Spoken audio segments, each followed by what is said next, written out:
Salawat serta salam tidak lupa kita haturkan kepada baginda Nabi besar Muhammad SAW, pada kerabatnya, keluarganya, sahabatnya, dan sahabat kita selaku umat yang ada nanti. Yang saya hormati Bapak Lurah, Bapak Herudin SIP MSI yang telah memberikan kesempatan kepada kami untuk mengadakan kegiatan hari ini dan juga untuk tempat bertemu ya. Dan mudah-mudahan kegiatan hari ini dilaksanakan bisa lancar apapun. Dan saya hormati Bapak Ibu warga desa Kelurahan Kembang Besar yang sudah memenuhi undangan telah hadir di kegiatan ini. Semoga bisa mengikuti kegiatan hari ini sampai dengan selesai. Yang saya hormati juga Ketua Taruna Pak Yogi yang telah hadir dan kita sudah menyempatkan waktu untuk hadir di tempat ini untuk mengikuti kegiatan pengabdian masyarakat. Terima kasih semuanya. Saya hormati juga Bapak Ibu dan dosen program studi teknik industri beserta kegiatan pengabdian masyarakat yang saya katakan ini. Perkenalkan Bapak Ibu, saya Bunda Sia FTD selaku program studi teknik industri Universitas Malang.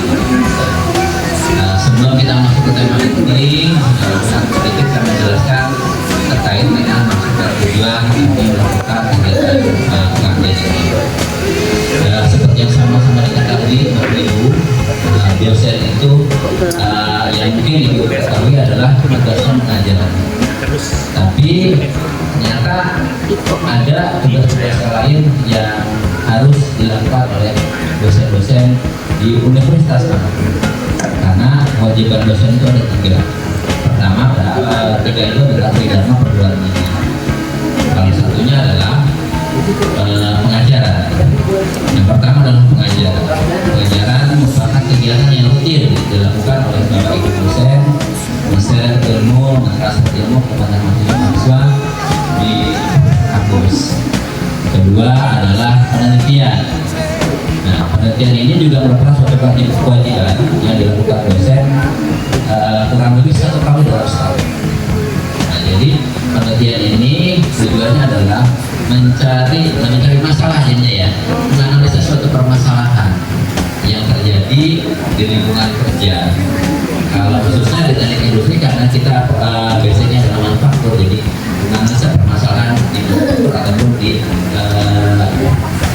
industri jasa. Kemudian ada pengabdian masyarakat. Nah, pengabdian masyarakat adalah kegiatan yang kita lakukan hari ini. Itu adalah maksud dan tujuannya adalah memberikan informasi. Nah, kalau tadi kalau pengajaran kita mentransfer ilmu ke mahasiswa.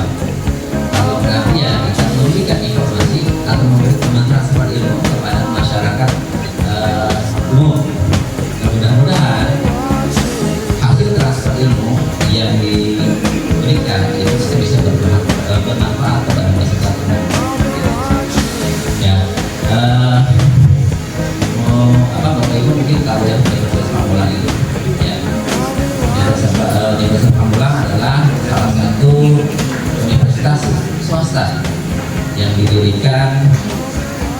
berdiri di Pamulang, Kota Tangerang Selatan. Nah, Universitas Pamulang sendiri sudah memiliki 4 gedung, ya, 4 gedung. 4 gedung ini yang pertama adalah Unpam Pusat, Universitas Pamulang Pusat atau Unpam Gedung 1.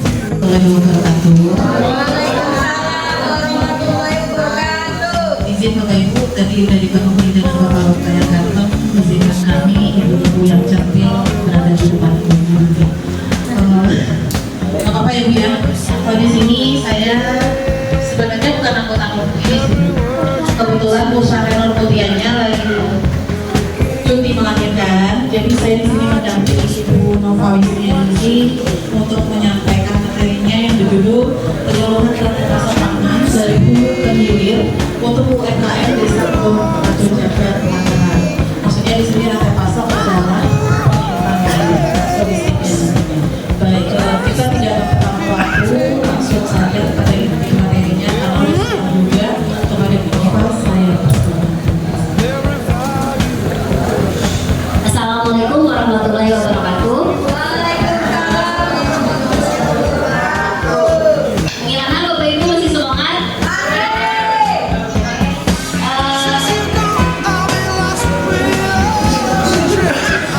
Sekarang kita tentang penyeluruhan rantai pasok pangan ya Bapak Ibu. Rantai pasok pangan dari hulu ke hilir. Nah di sini rantai pasok pangan yang dimaksud adalah yang pertama itu dari hulu itu dimaksud bagaimana produksi atau bahan baku awal hingga distribusi dan hingga sampai ke hilirnya seperti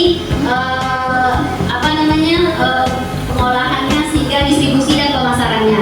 Nah untuk ibu-ibu, bapak-bapak dari desa Kebon Besar pasti banyak warga yang berjualan ya Bapak Ibu.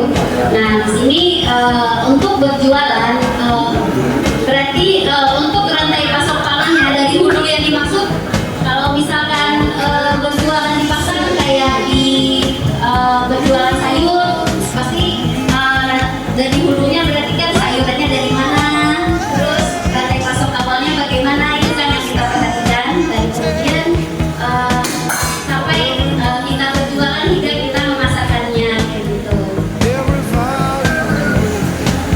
Oke, kalau yang dari hulu seperti tadi kita bahas kayak dari produksi bahan bakunya, kemudian dari pengolahan bahannya hingga penyimpanan bahan tersebut. Nah, mungkin dari hulu Bapak Ibu ada yang punya usaha misalkan berjualan pisang. Ada yang berjualan pisang Bapak Ibu di sini? Oh, ada. Kalau misalkan ada yang berjualan pisang, misalkan ada pisang hijau. Oh, ada kacang hijau. Ini bisa juga. Pisang hijau. Oh, pisang hijau. Pisang hijau. Berarti ada tanaman pisangnya Bu? Oh, langsung beli di pasar. Nah, berarti kan kalau beli di pasar berarti rantai pasoknya di pasar duluan berarti kan ada. Kita harus memastikan di pasarnya ada apa enggak nih. Kalau nggak ada di pasar gimana? Kayak gitu. Berarti kita harus cari ke tempat lain kan? Kayak gitu. Jadi kita harus memastikan rantai pasok dari awalnya, dari hulunya gitu ya. Nah, di sini. Oke, selanjutnya Pak.